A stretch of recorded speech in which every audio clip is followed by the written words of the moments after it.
สบายดีบรรดาท่านมื้อนี้ข้าพเจ้าจะมานำเสนอหลักการและวิธีการเขียนคำห้องขอความเป็นธรรมให้บรรดาท่านได้รับรู้ไปนำกันซึ่งก่อนจะไปรับชมรายละเอียดนำกันนั้นก็ขอฝากกดติดตามกดกระดิ่งแจ้งเตือนเพื่อเป็นกำลังใจให้แก่ข้าพเจ้าบรรดาท่านดังที่เราได้ก้าวไปในหลายๆคลิปก่อนหน้านี้แล้วว่าซ่องของเราแม่นสร้างมาเพื่อเผยแพร่กฎหมายเท่านั้นบริสุทธิ์นู้ส่งเสริมให้มีเรื่องห้องฟ้องห้องขอต่อกันฉะนั้นขอให้บรรดาท่านจงใช้วิจารณญาณในการรับชมบรรดาท่านเมื่อเว้าถึงคำห้องขอความเป็นธรรมนั้นถือเป็นอีกประเด็นหนึ่งที่สำคัญที่สุดในเมื่อตนเองเห็นว่าการแก้ไขปัญหาของบรรดาองค์การจัดตั้งที่เกี่ยวข้องยังบ่ทันถูกต้องตามกฎหมายบ่ทันครบถ้วนและภาวะวิสัยหรือการพิจารณาปัญหาดังกล่าวยังบ่ทันยุติธรรมเท่าที่ควรเมื่อเป็นแนวนั้นจึงจำเป็นต้องได้เขียนคำห้องขอความเป็นธรรมไปหาสภาประชาชนแขวงหรือสภาแห่งชาติเพื่อพิจารณาและกฎกาตามกฎหมายเนื่องจากว่าสภาแห่งชาติเป็นองค์การตัวแทนแห่งสิทธิและผลประโยชน์ของประชาชนเหล่าบรรดาเผ่าเป็นองค์การสูงสุดแห่งอำนาจรัฐและเป็นองค์การนิติบัญญัติออกนิติกรรมและกฎหมายเนาะบรรดาท่านเพื่อไม่ให้เสียเวลาฉะนั้นข้าพเจ้าจะมาลงรายละเอียดนำการเกี่ยวกับหลักการและวิธีการเขียนคำห้องขอความเป็นธรรมซึ่งในนี้กฎหมายว่าด้วยการแก้ไขคำห้องทุกข์ฉบับเลขที่17/สพสวันที่7กรกฎาคม2022ในมาตรา2ได้กำหนดเกี่ยวกับคำห้องทุกข์คำห้องทุกข์แม่นเอกสารของบุคคลนิติบุคคลหรือการจัดตั้งที่ยื่นต่อองค์การที่เกี่ยวข้องเพื่อให้กฎกาพิจารณาและแก้ไขเกี่ยวกับการกระทำของบุคคลหรือการจัดตั้งของนิติบุคคลหรือการจัดตั้งอื่นที่เห็นว่าเป็นการละเมิดกฎหมายบ่ได้รับความยุติธรรมก็ความเสียหายให้แก่ผลประโยชน์ของรัฐรวมหมู่หรือสิทธิและผลประโยชน์อันชอบธรรมของตนตัวนี้ถือว่าเป็นคำห้องทุกข์เนาะคำห้องทุกข์ประกอบด้วยคำเสนอคำห้องฟ้องและคำห้องขอความเป็นธรรมเนาะข้อที่1คำเสนอแม่นเอกสารของบุคคลนิติบุคคลหรือการจัดตั้งที่ยื่นต่อองค์การปกครองท้องถิ่นหรือรัฐบาลเพื่อให้กฎกาพิจารณาและแก้ไขเกี่ยวกับการกระทำของบุคคลหรือการตกลงของนิติบุคคลหรือการจัดตั้งอื่นที่เห็นว่าเป็นการละเมิดกฎหมายก็ความเสียหายให้แก่ผลประโยชน์ของรัฐรวมหมู่หรือสิทธิและผลประโยชน์อันชอบธรรมของตนตัวนี้ถือเป็นคำเสนอนะและต่อมาข้อที่2คำห้องฟ้องแม่นเอกสารของบุคคลนิติบุคคลหรือการจัดตั้งที่ยื่นต่อองค์การสืบสวนสอบสวนองค์การอัยการประชาชนและศาลประชาชนเพื่อให้กฎกาพิจารณาและแก้ไขการกระทำของบุคคลหรือการตกลงของนิติบุคคลหรือการจัดตั้งอื่นที่เห็นว่าเป็นการละเมิดกฎหมายก่อความเสียหายให้แก่ผลประโยชน์ของรัฐรวมหมู่หรือสิทธิและผลประโยชน์อันชอบธรรมของตนตัวนี้ถือว่าเป็นคำห้องฟ้องต่อมาข้อที่3คำห้องขอความเป็นธรรมแม้นเอกสารของบุคคลนิติบุคคลหรือการจัดตั้งที่ยื่นต่อคณะประจำสภาประชาชนขั้นแขวงหรือคณะประจำสภาแห่งชาติเพื่อให้กฎกาและพิจารณาเกี่ยวกับการตกลงขององค์การปกครองท้องถิ่นรัฐบาลองค์การสืบสวนสอบสวนองค์การอัยการประชาชนหรือศาลประชาชนที่เห็นว่าการแก้ไขนั้นเป็นการละเมิดกฎหมายก็ความเสียหายให้แก่ผลประโยชน์ของรัฐรวมหมู่หรือสิทธิและผลประโยชน์อันชอบธรรมของตนตัวนี้ถือว่าเป็นคำห้องขอความเป็นธรรมนะฉะนั้นในนี้เราจะมาลงลึกในข้อที่3คำห้องขอความเป็นธรรมนะและต่อมาในมาตรา26นะการพิจารณาคำห้องขอความเป็นธรรมการพิจารณาคำห้องขอความเป็นธรรมแม่นการนำเอาคำห้องขอความเป็นธรรมของบุคคลนิติบุคคลหรือการจัดตั้งที่ขอให้กฎกาการตกลงขององค์การปกครองท้องถิ่นรัฐบาลองค์การสืบสวนสอบสวนองค์การอัยการประชาชนหรือศาลประชาชนมากฎกาและพิจารณาแล้วส่งให้องค์การที่เกี่ยวข้องพิจารณาและแก้ไขตามกฎหมายและความเป็นจริงสำหรับการห้องขอให้กฎกาการตกลงเกี่ยวกับการพิจารณาคำห้องขอความเป็นธรรมของคณะประจำสภาประชาชนขั้นแขวงนั้นได้กำหนดไว้ในมาตรา31ข้อ2ของกฎหมายฉบับนี้นะตัวนี้ถือว่าเป็นเนื้อในของมาตรา26และต่อมามาตรา27นะองค์การพิจารณาคำห้องขอความเป็นธรรม องค์การพิจารณาคำร้องขอความเป็นธรรมมีดังนี้ 1. คณะประจำสภาประชาชนขั้นแข็ง 2. คณะประจำสภาแห่งชาติตัวนี้ถือเป็นองค์การที่มีสิทธิอำนาจในการพิจารณาคำร้องขอความเป็นธรรมนะแล้วก็เป็นเนื้อในของมาตรา27และต่อมามาตรา28กำหนดเวลาในการยื่นและพิจารณาคำร้องขอความเป็นธรรมคำร้องขอความเป็นธรรมให้ยื่นต่อคณะประจำสภาประชาชนขั้นแข็งหรือคณะประจำสภาแห่งชาติภายในเวลา90วันนับแต่วันรับทราบการตกลงเกี่ยวกับการพิจารณาและแก้ไขคำเสนอหรือคำร้องฟ้องขององค์การที่เกี่ยวข้องเป็นต้นคำร้องขอความเป็นธรรมต้องได้รับการพิจารณาภายในเวลา45วันหลักการในกรณีคำร้องขอความเป็นธรรมที่มีความยุ่งยากซึ่งพัวพันกับหลายภาคส่วนกำหนดเวลาของการพิจารณานั้นบ่ให้เกิน90วันนับแต่วันได้รับคำร้องขอความเป็นธรรมเป็นต้นไปตัวนี้ถือเป็นเนื้อในของมาตรา28นะและต่อมามาตรา29คำร้องขอความเป็นธรรมที่คณะประจำสภาประชาชนขั้นแข็งรับมาพิจารณาคำร้องขอความเป็นธรรมที่คณะประจำสภาประชาชนขั้นแข็งรับมาพิจารณามีดังนี้ 1. คำร้องขอความเป็นธรรมให้กวดกายการตกลงเกี่ยวกับการพิจารณาและแก้ไขคำเสนอขององค์การปกครองขั้นเมืองและขั้นแขวง 2. คำร้องขอความเป็นธรรมให้กวดกายการตกลงเกี่ยวกับการพิจารณาและการแก้ไขคำร้องฟ้องขององค์การสืบสวนสอบสวนองค์การอัยการประชาชนหรือศาลประชาชนขั้นท้องถิ่นและการปฏิบัติคำตัดสินของศาล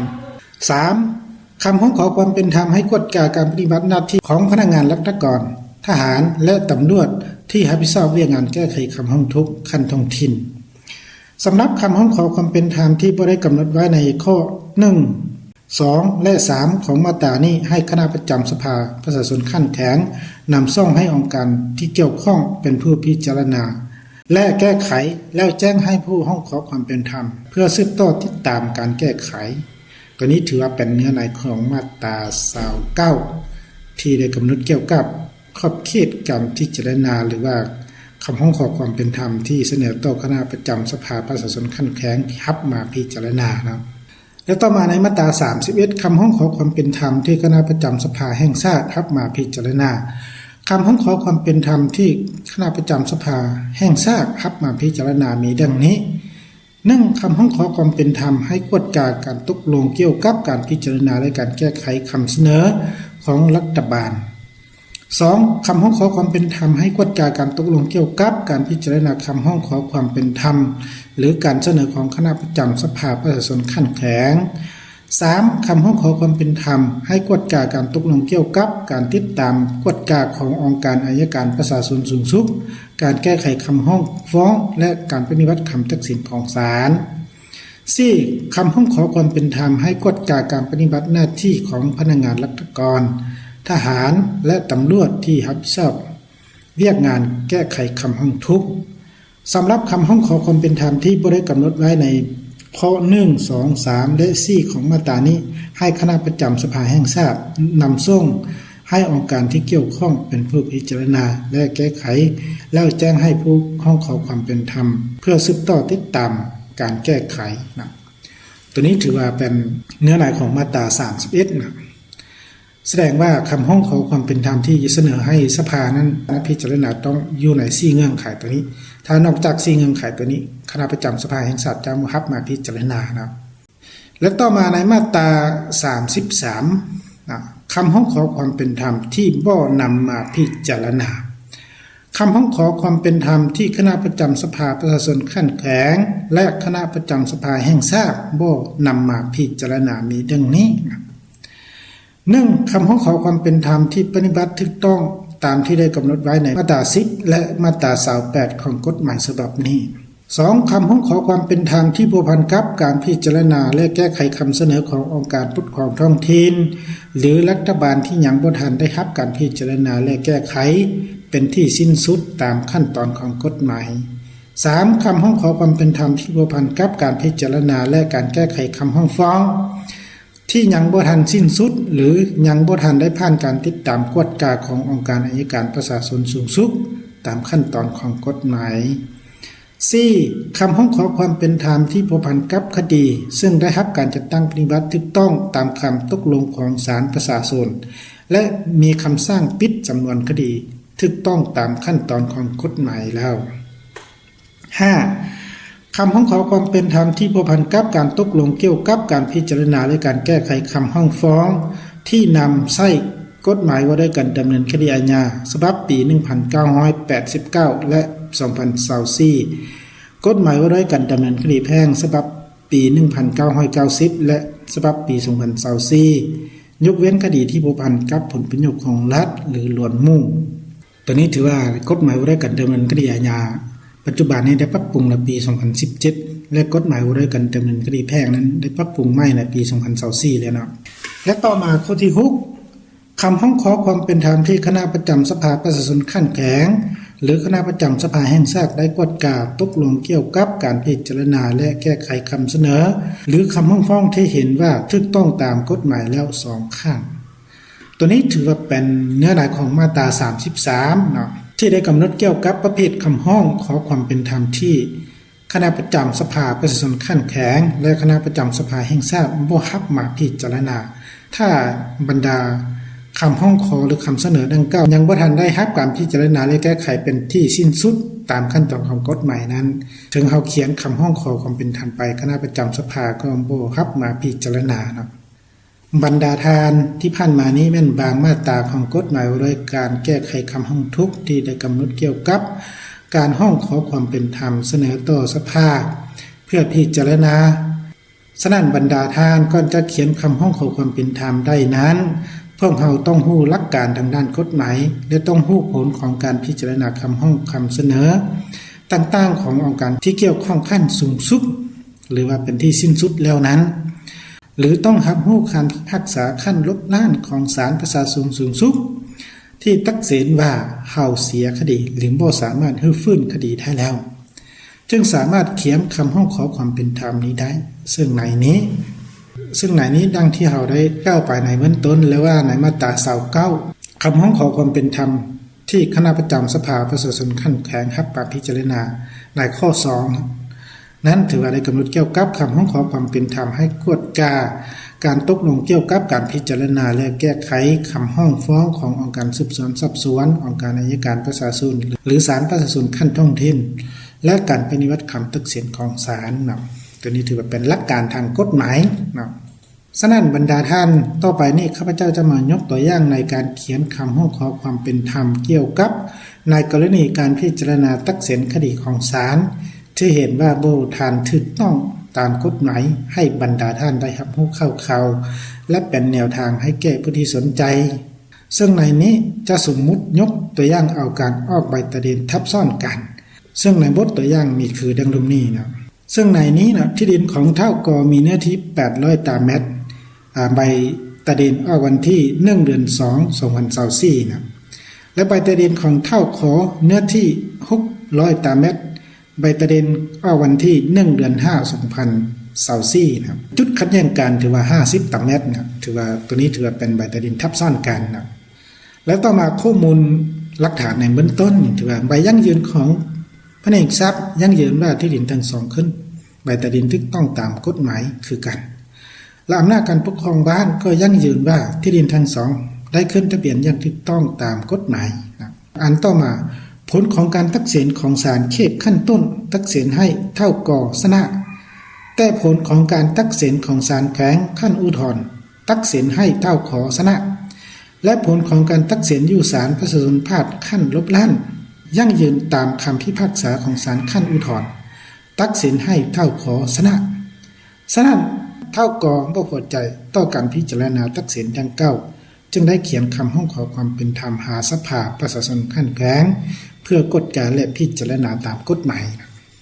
ตัวนี้ถือว่าเป็นบทตัวอย่างที่เราจะสมมุติขึ้นมาซื่อๆนะถ้าไหนอยู่ในภาพตัวจริงนั้นคิดว่าศาลอาจจะตัดสินได้ถูกต้องแล้วนะฉะนั้นเพิ่มเราจะมาลงรายละเอียดนำการเกี่ยวกับคำร้องขอความเป็นธรรมเลยนะตัวนี้ถือเอาเขียนตามห้างของสภาแห่งชาติได้กำหนดมานะคือนะเฮียนท่านประธานสภาประชาชนแขวงเวียงจันทน์ที่เคารพและนับถืออย่างสูง เรื่องขอความเป็นธรรมเกี่ยวกับการพิจารณาตัดสินของศาลที่บ่ถูกต้องตามกฎหมายมันเองถือว่าอินตามกฎหมายว่าด้วยการแก้ไขคำร้องทุกข์ฉบับปรับปรุงปี2022อินตามคำตัดสินของศาลประชาชนภาคฉบับเลขที่004ทับคสพขลวันที่1เดือน9 2025ข้าพเจ้าเท่าก็นามสกุลกันงานอายุอาชีพตัวนี้ถือว่าเป็นข้อมูลของผู้ร้องขอเนาะเขาถือเป็นเกียรติเฮียนมายังท่านเพื่อขอให้กฎกาเกี่ยวกับการพิจารณาตัดสินของศาลที่บ่ถูกต้องตามกฎหมายระหว่างเท่านางหรือการจัดตั้งตัวนี้ถือว่าป้อมข้อมูลของเท่าก่อไส้กับเท่านางหรือการจัดตั้งตัวนี้ถือว่าข้อมูลของเท่าขอไส้เกี่ยวเรื่องถึงหาว่าตัวนี้ถือว่าเป็นข้อขัดแย้งนะถือว่าขัดแย้งเกี่ยวกับที่ดินนะและต่อมาลงแมงที่1เสนอให้การโดยย่อตัวนี้เราจะได้เล่าให้การโดยย่อนะเข้าดังนี้นะข้าพเจ้าเท่าก็ได้ซื้อสิทธิ์นำไส้ที่ดินจากเท่า1ในวันที่1เดือน10 2023ตามสัญญาฉบับเลขที่01ลงวันที่1เดือน10 2023และใบมอบสิทธิ์นำไส้ที่ดินฉบับลงวันที่1เดือน10 2023ต่อมาเท่าได้ประกอบเอกสารเพื่อออกใบตาดินและแผนกทรัพยากรธรรมชาติและสิ่งแวดล้อมแขวงได้ออกใบตาดินออกชื่อข้าพเจ้าเท่าก็ตามใบตาดินฉบับลงวันที่1เดือน2 2024ต่อมาวันที่1เดือน10 2024เท่าขอได้อ้างว่าใบตาดินของข้าพเจ้าได้กวางเอาเนื้อที่ใบตาดินของเท่าขอ50 ตารางเมตรให้ข้าพเจ้าส่งที่ดินคืนให้เท่าขอฉะนั้นข้าพเจ้าจึงบ่พอใจจึงได้ห้องฟ้องเท่าขอเพื่อทวงให้รับรู้สิทธิ์นำไส้ที่ดินตามกฎหมายตัวนี้ถือว่าเหตุการณ์ตัวนี้ตามทัศนะส่วนตัวแล้วคิดว่าจะเป็นการยกเอาเหตุการณ์ที่เป็นสาเหตุพาให้มีการละเมิดกฎหมายหรือสาเหตุที่พาให้เกิดมีข้อขัดแย้งขึ้นและผมเสียหายที่เกิดขึ้นโดยย่อและเหตุผลการมีสิทธิ์ทวงต่างๆนะตามกฎหมายนะตัวนี้ถือว่าเป็นการสั่งรวมหรือว่าเหตุการณ์โดยย่อนะบ่ฮู้ว่าจะถูกต้องตามเนื้อในจิตใจของทางสภาแห่งชาติบ่นะตัวนี้ถือว่าตามทัศนะส่วนตัวนะและต่อมาโลแมงที่2ผลการแก้ไขขององค์การที่เกี่ยวข้องผ่านการพิจารณาของศาลมีรายละเอียดคือศาลเขตขั้นต้นตัดสินให้ข้าพเจ้าเท่าก็มีสิทธิ์นำไส้ที่ดินขัดแย้งกันนี้ตามคำตัดสินฉบับเลขที่002ทับขอตอพอลงวันที่1เดือน3 2025แต่ศาลประชาชนแขวงขั้นอุทธรณ์ตัดสินให้เท่าขอมีสิทธิ์นำไส้ที่ดินที่ขัดแย้งกันตามคำพิพากษาฉบับเลขที่003ทับขอตอลงวันที่1เดือน6 2025และศาลประชาชนภาคกลางได้ตัดสินยั่งยืนเอาตามคำพิพากษาของศาลขั้นอุทธรณ์ทุกข้อความตามคำพิพากษาฉบับเลขที่004ทับคสพขลลงวันที่1เดือน9 2025ศาลจึงเห็นให้ข้าพเจ้าบ่พอใจต่อการพิจารณาตัดสินของศาลดังกล่าวซึ่งรายละเอียดมีคำตัดสินแต่ละขั้นและหลักฐานยั่งยืนจำนวนหนึ่งที่คัดติดมาพร้อมนี้ในโลแมงที่2ตัวนี้เราจะได้สั่งรวมโดยย่อเกี่ยวกับผลของการพิจารณาของบรรดาองค์การจัดตั้งที่แก้ไขปัญหาของเฮาในระยะผ่านมานะต่อมาโลแมงที่3นะข้อเสนอให้พิจารณาตอนนี้เราจะได้สั่งรวมแบบข่าวๆตัวนี้นะ1ให้ค้นคว้าพิจารณาและกฎการคำตัดสินแต่ละขั้นที่พิจารณาตัดสินคดีเรื่องนี้แม่นพิจารณาถูกต้องตามความจริงถูกต้องตามข้อมูลหลักฐานและถูกต้องตามกฎหมายแล้วบ่ตัวนี้ถือว่าเป็นคำเสนอให้เพิ่นพิจารณานะให้กฎการบรรดาคำตัดสินดังกล่าวแล้วต่อมาข้อที่2ให้ค้นคว้าพิจารณาเกี่ยวกับหลักฐานทางด้านเอกสารที่เป็นใบตาดินฉบับลงวันที่1เดือน2 2024และฉบับลงวันที่1เดือน5 2024ว่าฉบับใดเป็นฉบับที่ถูกต้องตามความจริงและฉบับใดเป็นฉบับออกก่อนฉบับใดเป็นฉบับออกตามหลังนะตัวนี้ถือว่าเป็นคำเสนอให้เพิ่นพิจารณาทางใบตาดินทั้ง2ฉบับนี้ว่าฉบับใดถือว่าเป็นฉบับแท้หรือว่าฉบับถูกต้องตามเหตุการณ์ตัวจริงแท้นะตัวนี้ถือว่าเป็นคำเสนอข้อที่2แล้วต่อมาคำเสนอข้อที่3นะให้พิจารณาเกี่ยวกับเหตุผลที่ศาลนำเอาหลักฐานทางด้านเอกสารที่เป็นใบตาดินฉบับลงวันที่1เดือน5 2024ของเท่าขอมาเป็นหลักฐานต้นต่อในการตัดสินคดีเรื่องนี้ให้เท่าขอชนะคดีซึ่งการพิจารณาตัดสินดังกล่าวถูกต้องตาม กฎหมายและถูกต้องตามความจริงแล้วหรือบ่ข้อที่4ปัญหาอื่นดังนั้นจึงได้เห็นเสนอมายังท่านเพื่อพิจารณาที่การงานจันทร์วันที่10ตุลาคม2025ผู้ห้องขอตัวนี้ถือว่าจะได้เซ็นและตัวนี้ในห้างคำห้องขอความเป็นธรรมนั้นถือว่าคำได้กำหนดเกี่ยวกับข้อแนะนำนั้นถือว่าผู้ห้องขอความเป็นธรรมต้องได้ประกอบเอกสารที่ผูกพันกับเนื้อในคำห้องขอความเป็นธรรมคัดติดประกอบมาให้ครบถ้วนเป็นต้นคำตักเสนหรือคำพิพากษาขั้นต่างๆคำตกลงขององค์การอัยการแต่ละขั้นคำเห็นของสภาประชาชนขั้นแขวงเอกสารเกี่ยวกับการพิจารณาและการแก้ไขขององค์การบริหารรัฐขั้นต่างๆและบรรดาข้อมูลหลักฐานที่ผูกพันกับคำห้องขอความเป็นธรรมตัวนี้ถือว่าเราต้องได้สำเนาบรรดาคำตักเสนคำตกลงขององค์การอัยการหรือบรรดาหลักฐานที่เกี่ยวข้องให้ทางสภาแห่งชาติหรือว่าสภาประชาชนขั้นแขวงให้พิจารณาไปตามกฎหมายตัวนี้ถือว่าเป็นการสมมุติการเขียนห้างคำห้องขอความเป็นธรรมไปหาสภาประชาชนขั้นแขวงเพื่อพิจารณาตามกฎหมายตัวนี้ถือว่าเป็นห้างข่าวๆเท่านั้นและบรรดาทานโตกับตัวอย่างนี้ถือว่าเป็นการสมมุติขึ้นมาเพื่อสมเทียบใส่ห้ามคำห้องขอความเป็นธรรมถ้าเป็นคดีที่เกิดขึ้นในตัวจริงคิดว่าศาลอาจจะพิจารณาถูกต้องตามกฎหมายแล้วเนื่องจากว่าตามหลักการแล้วใบตะดินฉบับที่ออกก่อนจะมีผลสอดคล้องกับสภาพตัวจริงกว่าฉบับที่ออกตามหลัง